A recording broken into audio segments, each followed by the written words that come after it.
हनुमान महाराज की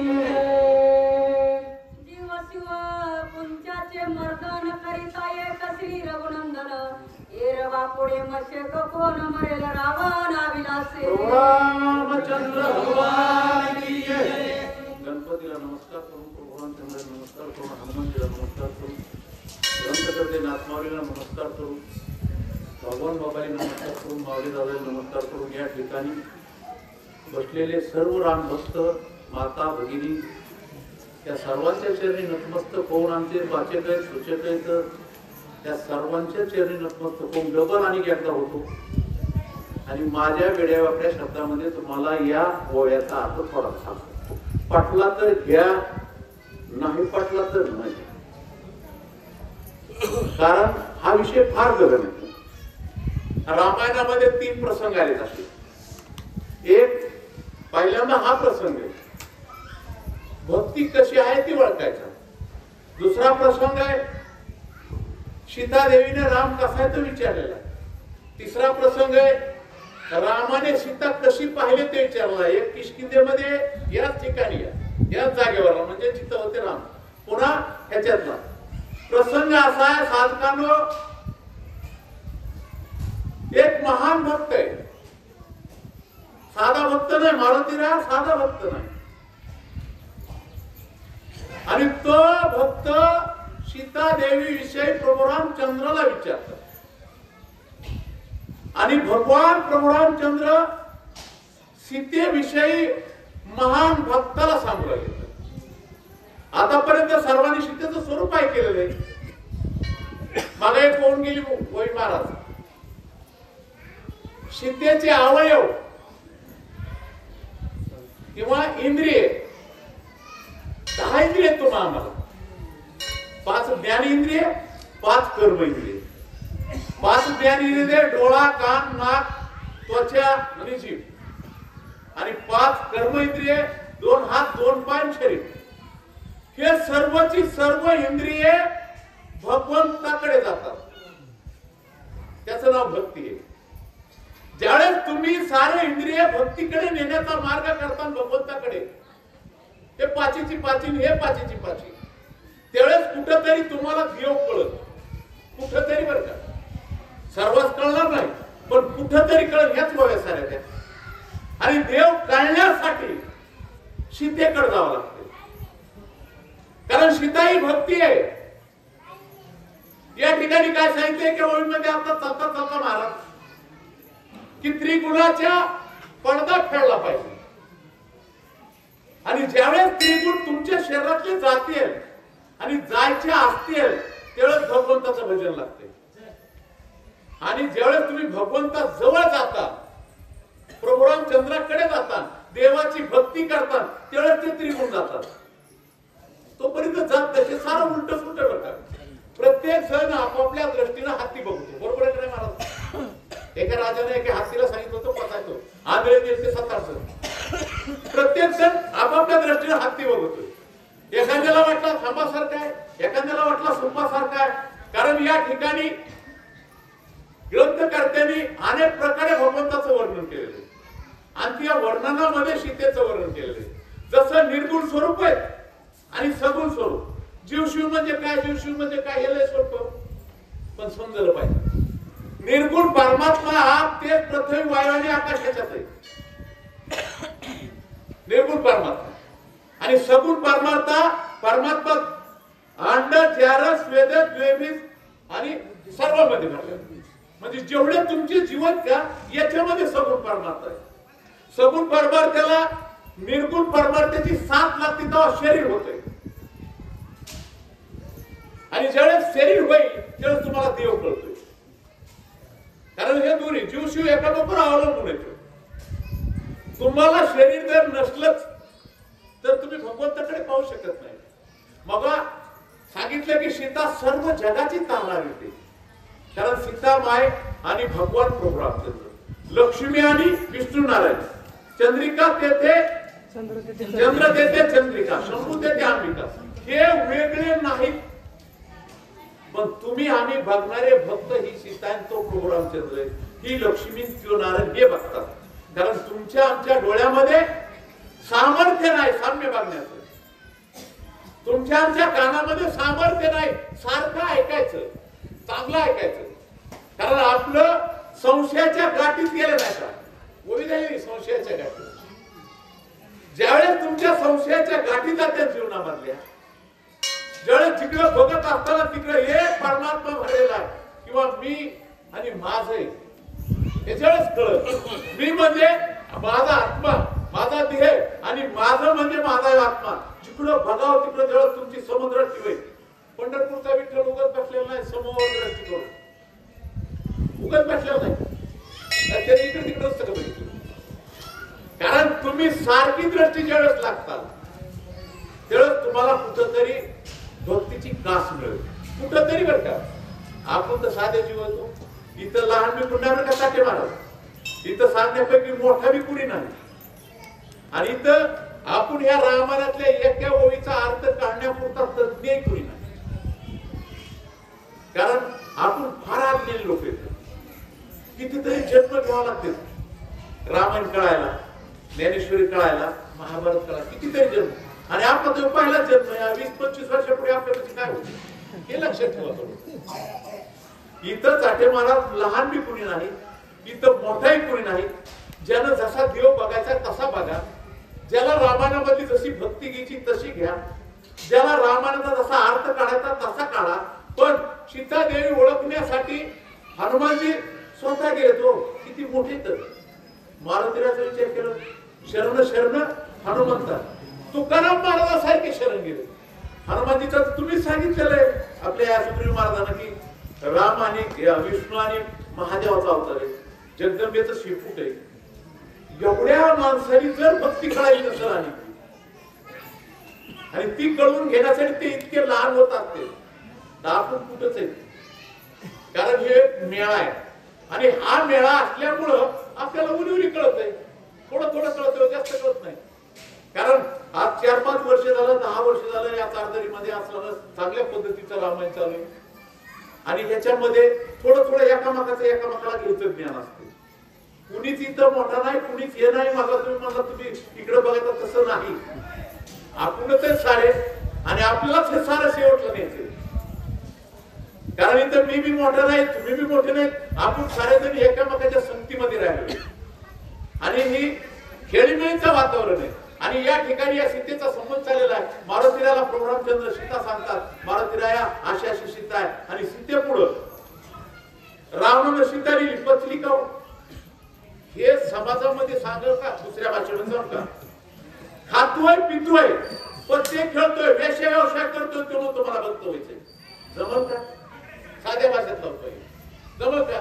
त्या मार्गाला जावं लागेल, तिथं तपश्चर्याच करावं लागेल, तिथं नामस्मरणच करावं लागेल, तिथं भगवंताची आसच करावं लागेल, तिथं तुमच्या मनातले एकामेकाचे दोष काढावे लागते, तिथं तुमच्या मनामध्ये असणारा जो कलंक आहे.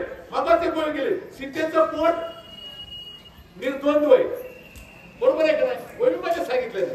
कारण या पोटामध्ये मळ येते, या पोटामध्ये पुन्हा बदल दुसऱ्या बदल विचार येतात आणि ते मन आहे का हे मन इतकं बेकार आहे की फलानं तसं दिसताना अमुक त्यो लय चांगला आहे, त्यो लय वाईट आहे. तुला सांगितलं कुणी ह्यो चांगला त्यो वाईट. तशाप्रमाणे प्रभू रामचंद्र सांगतात, माझ्या सीतेच्या हृदयामध्ये राम आहे, माझ्या सीतेच्या पोटामध्ये कसलीच बळ नाही.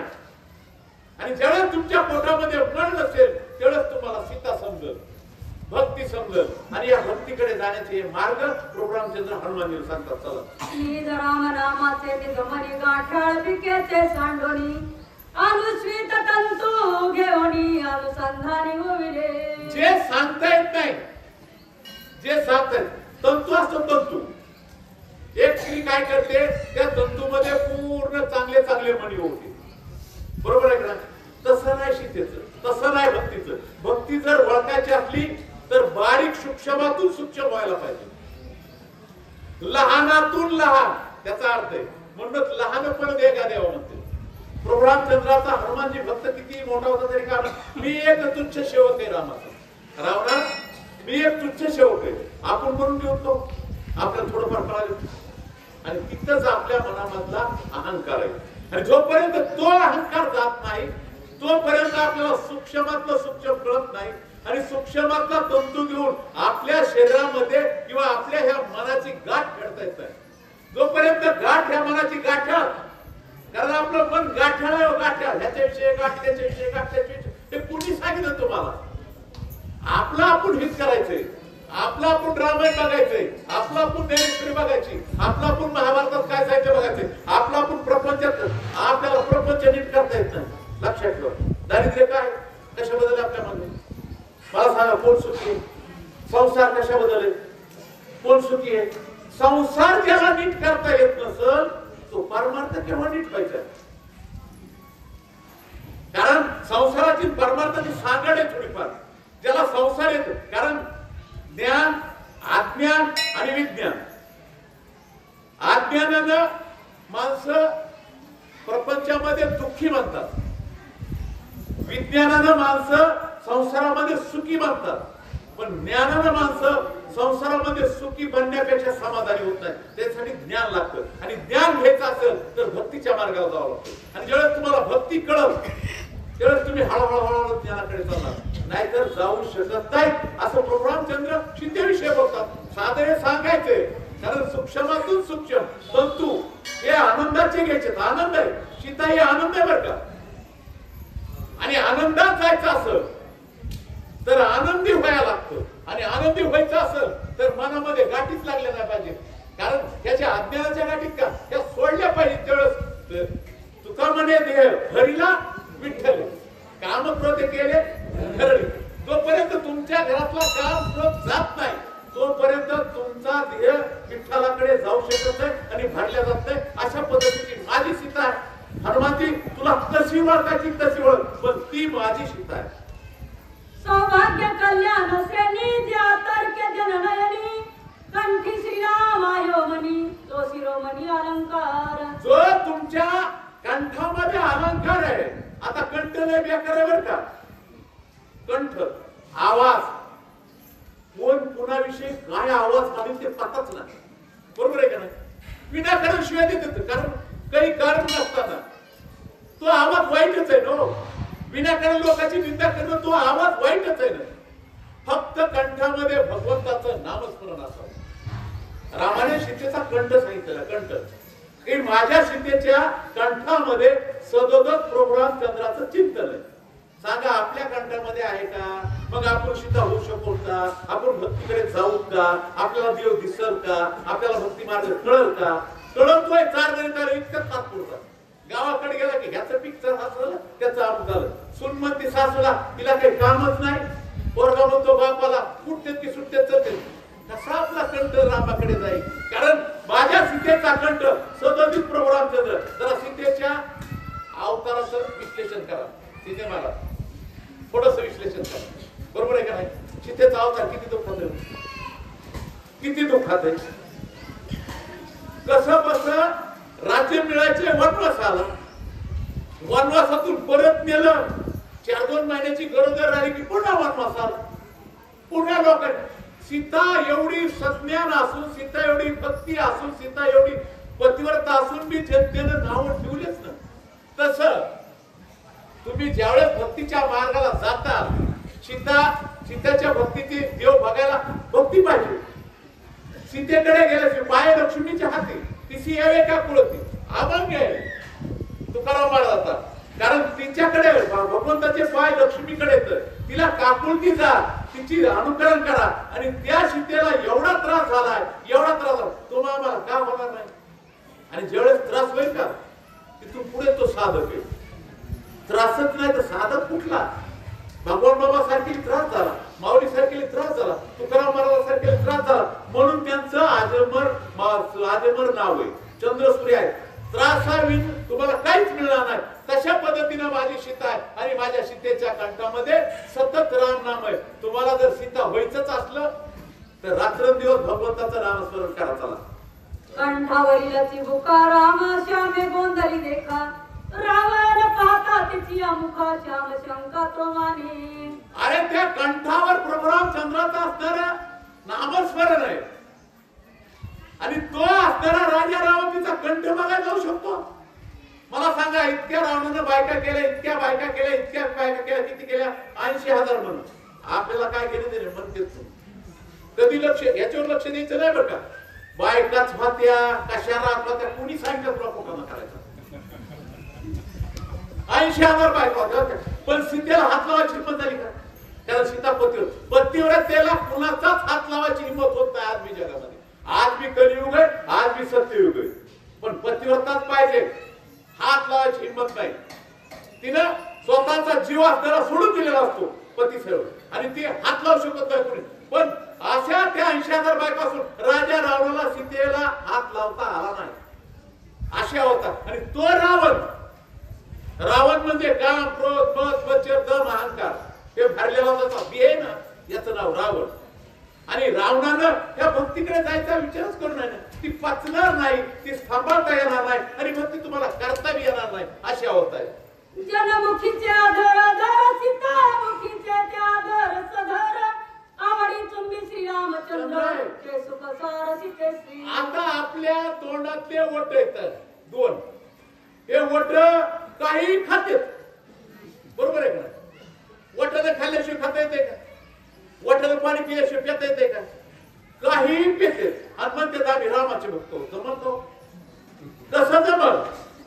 जमणार नाही. काही खाणारे, काही पिणारे, काही बोलणारे, कसंही वागणारे त्या वटापासून येतात. कान, डोळे, नाक, घसा, ओठ हे सारे बेकार आहेत. डोळे तर इतके बेकार आहेत का ते डोळे कुणीकडे जातील काय करतील याचा पत्ता नाही. अशा पद्धतीचे माझ्या सीतेचे जे ओठ आहेत ना, हे सतत राम नाम वटाने जर घेतलं तर आवाज स्वर निघतो बरं का, कंठाचं आणि वाटाचं मिलन लागतं. आणि जोपर्यंत ओठ आणि कंठ एक होत नाही तोपर्यंत उच्चार निघत नाही, अक्षर निघत नाही. आणि ते अक्षर माझ्या प्रभू रामचंद्राचं सतत आहे, त्या माझ्या सीतेच्या तोंडातून चाललेलं.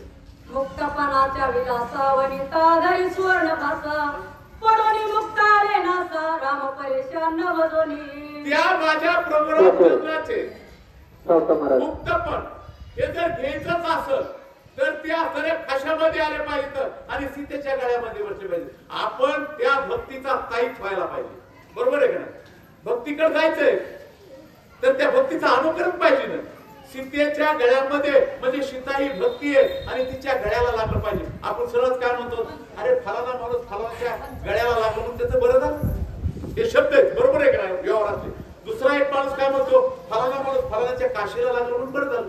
चांगल्याच्या काशीला धरली, चांगल्याचं अनुकरण केलं, चांगल्याच्या गळ्याला लागलं तर आपलं कल्याण होईल. संतांच्या गळ्याला लागलं तर आपण कुठेतरी भक्तीच्या मार्गाला जाऊ. अशी माझी ती सीता आहे. प्रभू रामचंद्र हनुमानजीला सविस्तर ह्या भाषणातून सांगतात.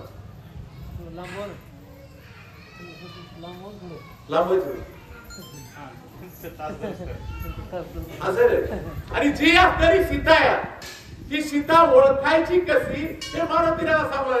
हनुमानजी विचार करता मारुतीला, मला जायचंय पण सीताच ओळखवायला नाही तर कशी? मला सांगा, तेवढे ज्ञानी माणसं थोडासा विचार करतील.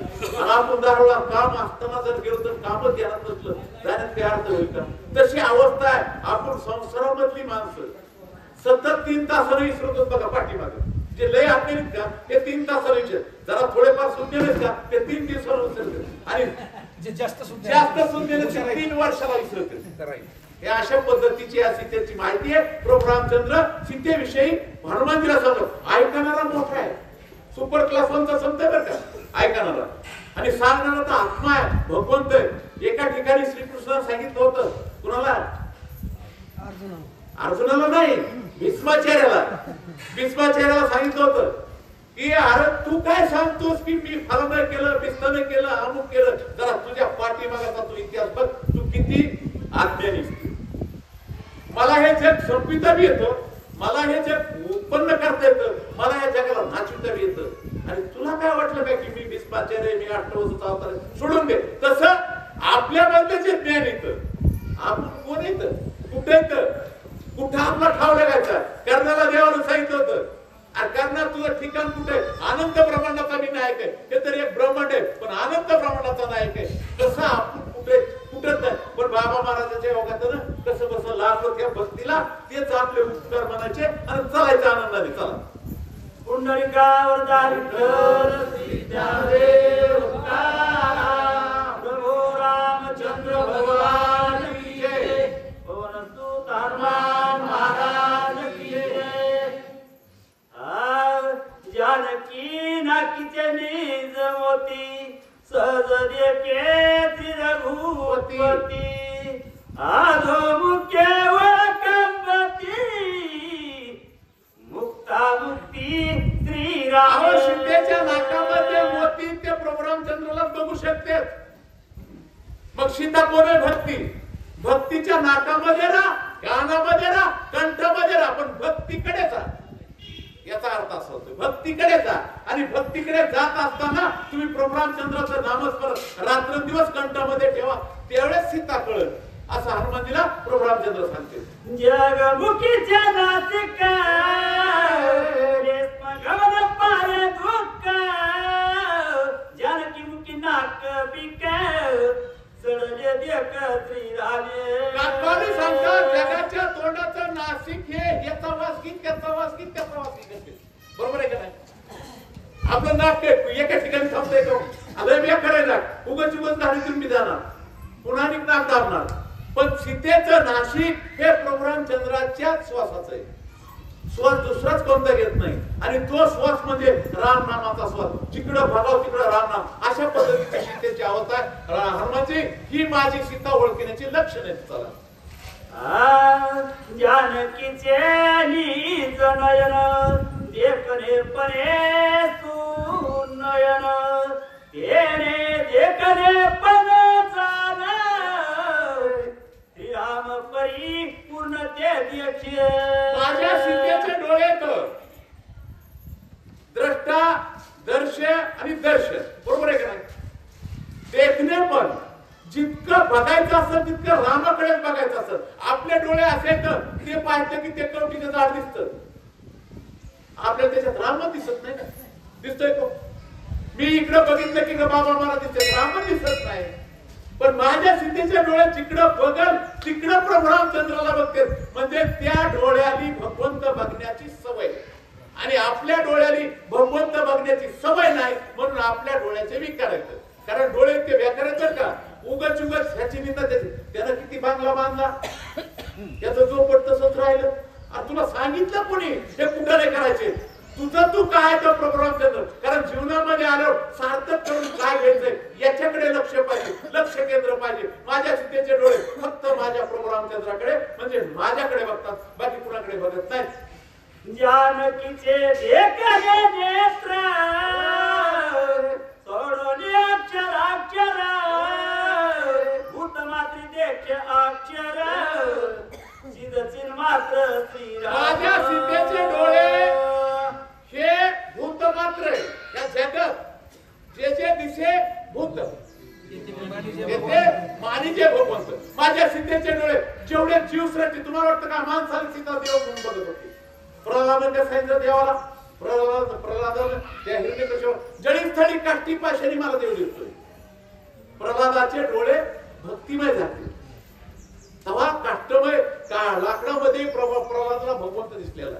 आणि त्या सीतेचे डोळे जिकडं ज्या जीवाकडे बसले मुंगीपासून हत्तीपर्यंत जीव असो, माणसाचा असो नाही तर पशुचा असो, याच्यामध्ये सीता जिकडे तिकडे भगवंताला बघत होती. ते डोळे आणि तुमचे डोळे फरक आहे. कारण तुमच्या डोळ्याला वाईल आहे.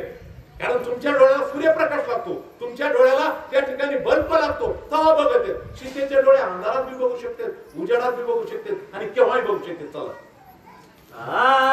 सीतेचे जनीच श्रवण सावधान नित्य जाण वचन अक्षरे रघुनंदन समाधान श्रवणार्थी. सीतेच्या डोळ्याची अवस्था ती आहे पण कानाची अवस्था व्हायलीच आहे. जे ऐकायचंय ते भगवंताचं चिंतनच ऐकायचंय. जे ऐकायचं ते देवाचे नामस्मरणच ऐकायचंय. मला दुसरं काहीच ऐकायचं नाही. आपण तात्पर्यंत देवाचं नामस्मरण ऐकतो, दुसऱ्या तासात बाकीच्याच ऐकतो. म्हणून आपलं देवाचं मिळतच नाही, बघा गाडच जमत नाही. कारण आपल्याला जायला तिथं फार उशीर आहे. 7-8 पिढ्या लागतात, पुन्हा पुन्हा जन्म घ्यावा लागते. अनेक प्रकारे जन्म घेतले तरच या ठिकाणी येते. आपण कुठेतरी बहुत शुक्रताची जोडी म्हणून विठ्ठले आवडी म्हणून कशी बशी आपलं काहीतरी पुण्य असेल बाप दादायचं असेल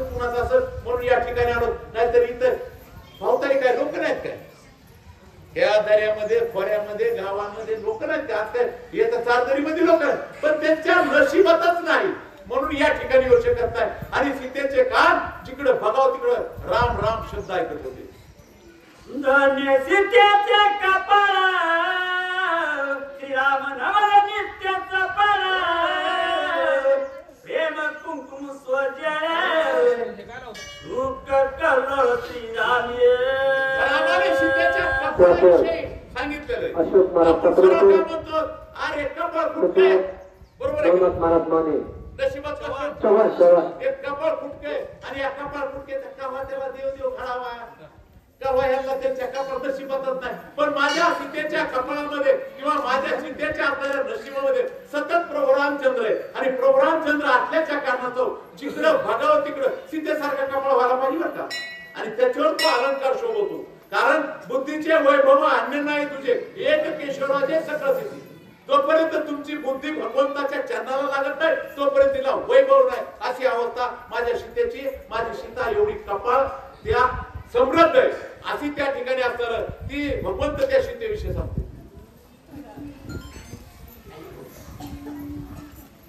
शॉर्टकट चालायचं